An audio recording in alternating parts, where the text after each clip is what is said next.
Okay, how's it going, everybody? I hope you're all doing well. Okay, so in this episode, I thought I'd try to say something about the 1902 novella by Joseph Conrad called Heart of Darkness.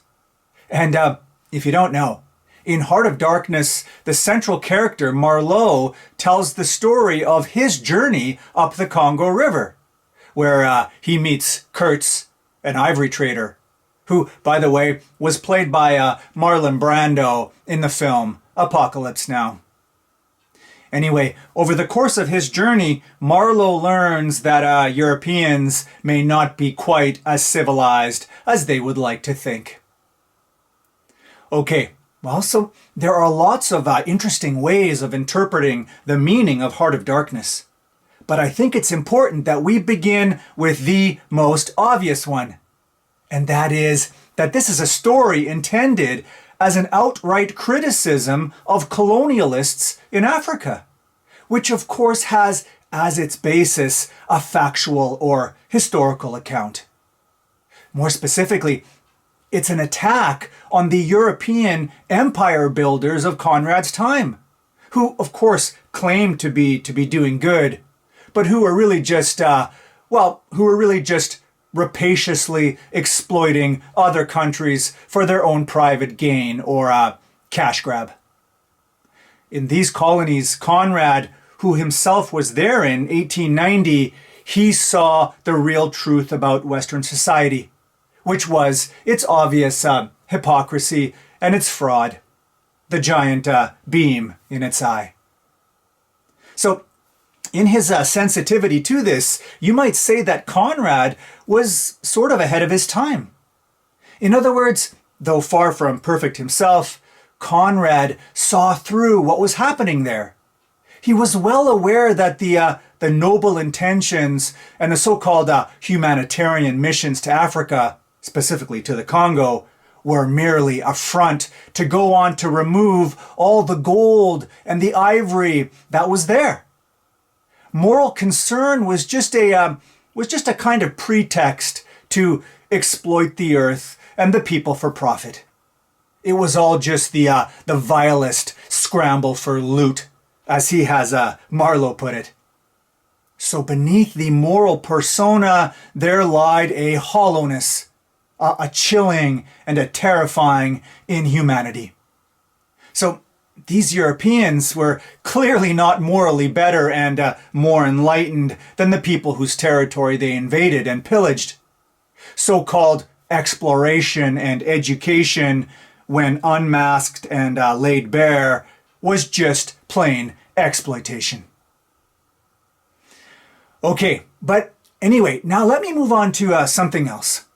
What I want to say something about is something that's been suggested by other commentators.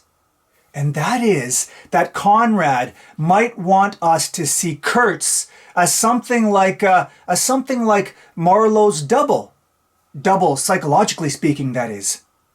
So in this sense, Marlow, in his search for and in his discovery of Kurtz, has, in a way, discovered himself. But yet, at the same time, not quite, because ultimately there is an important difference between them. And it's this. It's that, as one commentator put it, Marlow is what Kurtz could have been, and Kurtz is what Marlow might have easily become. In other words, on their paths, both are walking a very thin or a precarious tightrope. And so things could have ended up very differently for each of them. But now here's the question. Why didn't they?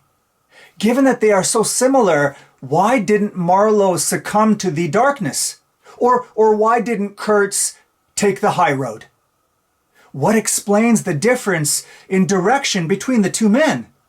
After all, they were both in the same environment. One marked by ongoing temptation, unchecked freedom, and complete opportunity for license. Well, I think the answer has something to do with standing for something, being devoted to something. I mean, what the heck are you exactly if you spend your life chasing gold and oil and ivory tusks and ripping the treasure out of the bowels of the land? What are you if you are being buffeted around by temptation after temptation, by the promise of profit around every corner? You are like a leaf in a tempest, no?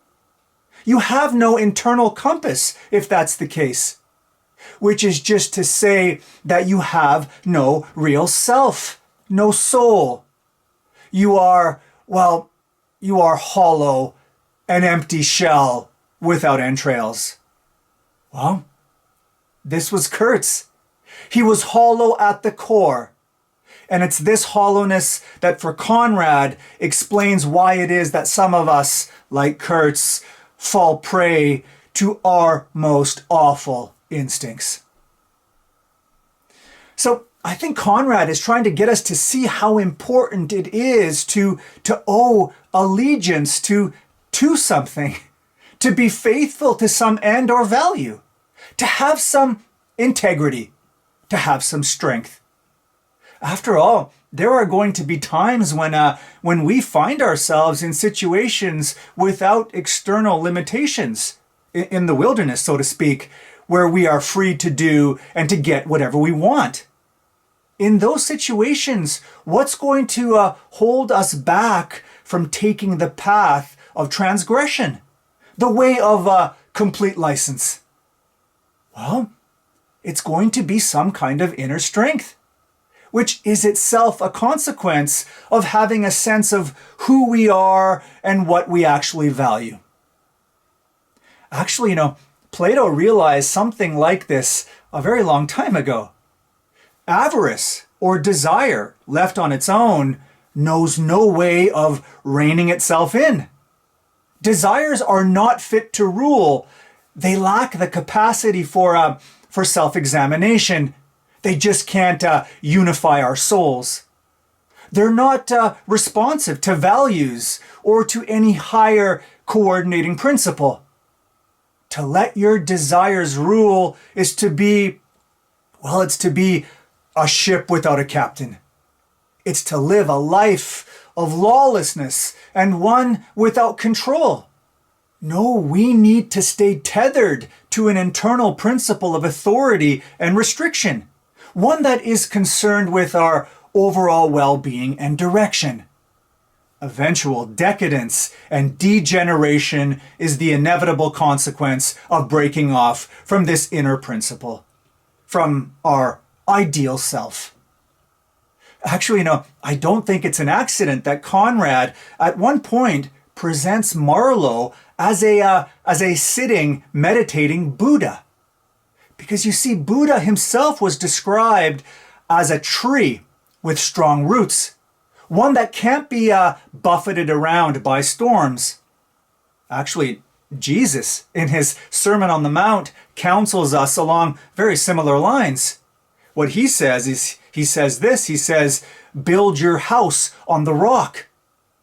So both the Buddha and Jesus then preach the cultivation of equanimity and stability in the face of disorder.